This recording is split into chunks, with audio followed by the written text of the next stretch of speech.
Assalamualaikum warahmatullahi wabarakatuh. Yang saya hormati dosen pengampu mata kuliah profesi kependidikan Bapak Ilham Rambani SAP MPD dan teman-teman sekalian yang saya banggakan.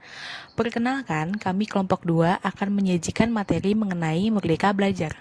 Sebelum masuk ke materi, izinkan saya memperkenalkan anggota kelompok kami. Yang pertama, Alia Ramawati, kedua, Alfani Dwi Wahyu, kemudian Friska Putri, lalu Karunia Eka, dan terakhir saya, Priyanka Raki. Langsung saja masuk ke materi pertama, yaitu Hakikat Merdeka Belajar. Apa itu Merdeka Belajar? Merdeka Belajar adalah program kebijakan baru Kementerian Pendidikan dan Kebudayaan Republik Indonesia Kemendikbud RI yang dicanangkan oleh Menteri Pendidikan dan Kebudayaan RI Kabinet Indonesia Maju Nadiem Anwar Makarim. Menurutnya, merdeka belajar itu artinya merdeka dalam belajar, kemerdekaan berpikir. Sistem ini mengarahkan pendidik agar sebelum mengajarkan kepada siswa, mereka diharapkan untuk dapat menguasai kurikulumnya secara mandiri terlebih dahulu. Kemudian, jika pendidik sudah menguasainya, barulah ia memberikan atau mengajarkan pengetahuannya kepada siswa dengan cara sendiri dan semenarik mungkin. Seperti yang dikata di awal, Merdeka Belajar bertujuan untuk para pendidik dan siswa untuk dapat berdiskusi dengan mudah dan dapat berpikir dan berpendapat secara bebas dalam artian yang positif. Karena dalam hakikatnya setiap orang berhak memiliki pendapat dan berhak berpikir dan mengekspresikannya kepada semua. Begitu pula dengan guru dan siswa. Mereka dapat dengan mudah menyampaikan pendapat dan suara mereka kepada guru dan orang tua.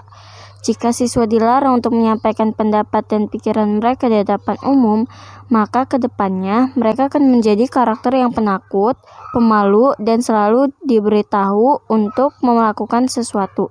Mereka nantinya tidak akan menjadi karakter yang mandiri dan selalu bertumpu pada orang tua, guru, ataupun orang lain.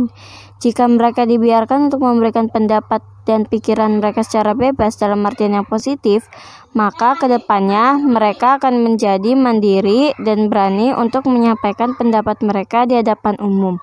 Kedepannya juga ketika mereka memasuki dunia kerja, mereka menjadi lebih siap dan kompeten dan juga mereka akan siap dalam menyampaikan pengetahuannya kepada masyarakat. Konsep Merdeka Belajar. Nadiem mengeluarkan beberapa pokok-pokok kebijakan dalam pembentukan Merdeka Belajar ini. Di antaranya yaitu USBN dikembalikan kepada sekolah. Sesuai dengan Undang-Undang Sikdiknas, nantinya guru akan mengevaluasi para siswa dan pihak sekolah yang akan menentukan kelulusan bagi siswanya. Ujian Nasional 2021 diganti dengan AKM dan survei karakter.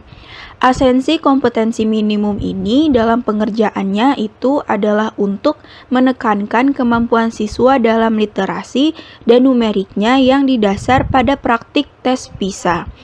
RPP dipangkas menjadi 1 lembar untuk memudahkan guru dalam administrasi, dan sistem zonasi PPDB, sistem zonasi tidak akan diubah atau dihapus, dan hanya ditambahkan kuotanya saja untuk jalur prestasi. Alasan dibangunnya program Merdeka Belajar. Nadiem membangun program Merdeka Belajar ini dikarenakan sistem pendidikan atau prestasi para siswa Indonesia rendah dalam hal pendidikan. Indonesia saat ini berada di posisi ke-6 dari bawah menurut hasil program for International Student Assessment atau PISA pada tahun 2019 dan juga menempati peringkat ke-74 dari 79 negara dalam numerasi dan literasi. Hal inilah yang mendorong Nadiem untuk dengan segera mengembangkan suatu program belajar yang efektif dan membangun karakter siswa yang cerdas dan mandiri. Sisi positif dan negatif kebijakan Merdeka Belajar. Dalam sebuah program yang dijalankan pemerintah, pastilah ada poin negatif dan positifnya. Berikut mengenai poin-poin positif tersebut. Yang pertama, mengurangi beban guru. Yang kedua, menciptakan belajar lebih menyenangkan. Yang ketiga, bebas berekspresi. Yang keempat, meningkatkan kompetensi guru. Yang kelima, kemerdekaan guru. Dan yang keenam, tidak menuntut siswa menjadi sama. Di samping banyaknya manfaat yang didapat dari program ini, ternyata masih ada beberapa kendala dalam melaksanakan program Merdeka Belajar ini. Yang pertama, persiapan belum matang. Yang kedua, pendidikan atau pengajaran belum tercipta baik. Yang ketiga, persiapan SDM yang belum terstruktur. Penerapan Merdeka Belajar di era pandemi ini bisa dibilang cukup sulit, tapi masih bisa diakali dengan teknologi. Jika di kelas tatap muka kita bisa membangun suasana kelas yang menyenangkan, misal melalui moving class di luar kelas, atau membuat urutan kursi menjadi lingkaran untuk semisal materi debat supaya terciptanya diskusi yang kondusif. Selama masa pandemi ini, penerapan Merdeka Belajar juga bisa dengan dibantu teknologi. Semisal untuk meningkatkan kreativitas siswa, bisa dengan pembelajaran melalui YouTube atau memeriksa kontur pulau melalui Google Earth misalnya. Sudah banyak teknologi yang membantu kita untuk berkreasi seekspresif mungkin. Tinggal bagaimana tenaga pendidik membangun kelasnya, sesuai dengan moto Merdeka Belajar, Guru Penggerak. Kesimpulannya, Merdeka Belajar merupakan suatu konsep yang menarik dan inovatif, sesuatu yang baru dari pemerintah Indonesia. Namun untuk melaksanakan suatu program yang walaupun sudah terkonsep sedemikian rupa, pasti akan selalu ada error di lapangan.